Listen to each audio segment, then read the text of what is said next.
आनंद महाराज जी ने कहा है, जीव अपने सब सुख दुख प्रारब्ध कर्मों के अनुसार पाता है और मनुष्य जैसे भले बुरे कर्म करता है उनके अनुसार वैसे ही ऊंच नीच योनियां भोगता है।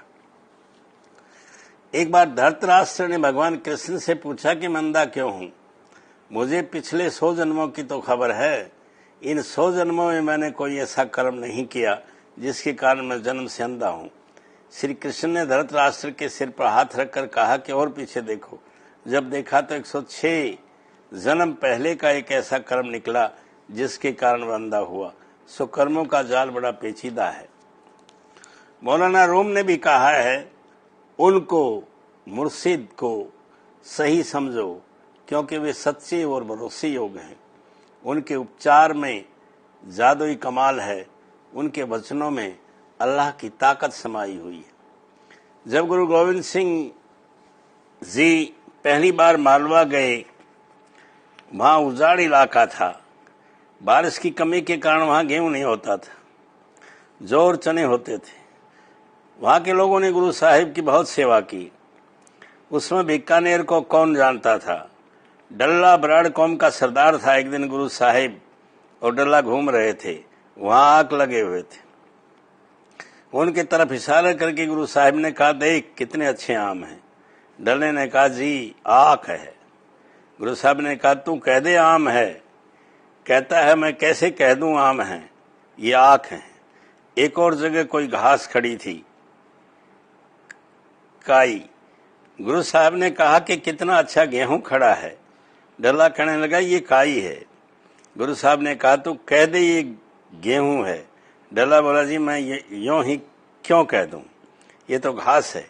गुरु साहब कहने लगे, जाओ भले लोग, अगर तू कह देता यहाँ गेहूं भी हो जाता, आम भी हो जाते, लेकिन अब नहीं। तेरे मरने के बाद आम और गेहूं सब कुछ होगा। नहरें बहेंगी। आजकल वहां जाकर उस इलाका को देखो। संत जो कहते हैं उसमें कोई राज होता है, उनके सब व्यर्थ नहीं जाते। यसाया ने कहा है, मेरी संपूर्ण पवित्र पर्वत पर न वे किसी की चोट पहुंचाएंगे न नष्ट करेंगे, क्योंकि धरती यहोवा प्रभु के ज्ञान से भरपूर रहेगी, जैसे कि समुद्र पानी से भरा रहता है। जब हजरत जुनैद बगदादी काबा को जा रहा था तो उसने रास्ते में एक कुत्ते को देखा जो जख्मी हालत में पड़ा था। उसके चारों पांव पर से गाड़ी गुजर गई थी और वो चल नहीं सकता था।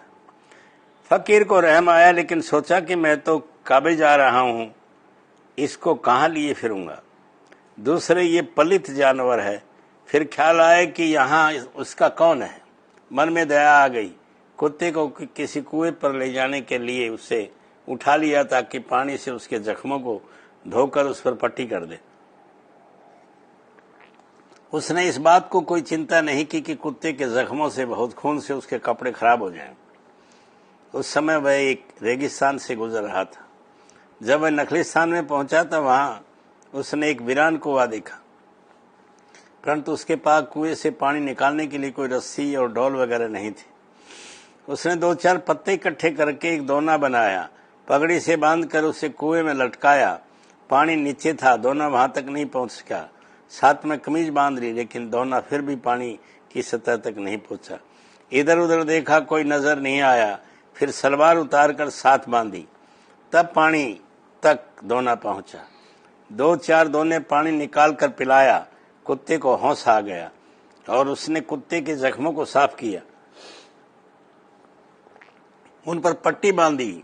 वह कुत्ते को उठाकर चल पड़ा। रास्ते में एक मस्जिद थी। उसने मुल्ला से कहा कि तुम इस कुत्ते का ख्याल रखना, मैं काबे जा रहा हूं, आकर ले लूंगा। जब रात को सोया तो भविष्यवाणी हुई कि तूने मेरे एक जीव की रक्षा की है, तेरा हज कबूल। अब चाहे हज पर जा ना जा, तेरी मर्जी है। सो बेज़बान पर तरस करना बहुत ऊंची गति की बात है। अजीज ने कहा है, तो भी अंधकार तुझसे न छिपाएगा, रात तो दिन के समान प्रकाश देगी, क्योंकि तेरे लिए अंधियारा और उजियाला दोनों एक समान। एक बार का जिक्र है, गुरु नानक साहब के पास आपके बड़े लड़के श्री चंद जी बैठे थे। आधी रात का समय था। आपने कहा कि कैसा सुंदर सूरज निकला है। श्री चंद ने कहा, पिताजी इस समय आधी रात, सूरज कहाँ। थोड़ी देर बाद दूसरे लड़के लक्ष्मीदास जी आए तो गुरु साहब ने फिर वही वचन किया कि कितना सुंदर सूरज है। लक्ष्मीदास ने भी कहा कि इस समय सूरज कहाँ से आया। तब उन्होंने यही वचन भाई लेना गुरु अंगद देव से किया कि भाई जी सूरज निकला हुआ है, जाओ कपड़े धो के लाओ। भाई जी इस राज से वाकिफ थे, हर रोज अभ्यास में सूरज देखते थे। उन्होंने कहा, हाँ महाराज, खूब धूप निकली हुई है, मैं अभी जाता हूँ और कपड़े धो के लाता हूँ। वह उसी समय गए और कपड़े सुखा कर ले गए। सो संतों के वचनों पर शक नहीं करना चाहिए, उनके हर वचन में रमज होती है जिसे कोई राज का महरम या वाकिफ ही समझ सकता है। आनंद आनंद।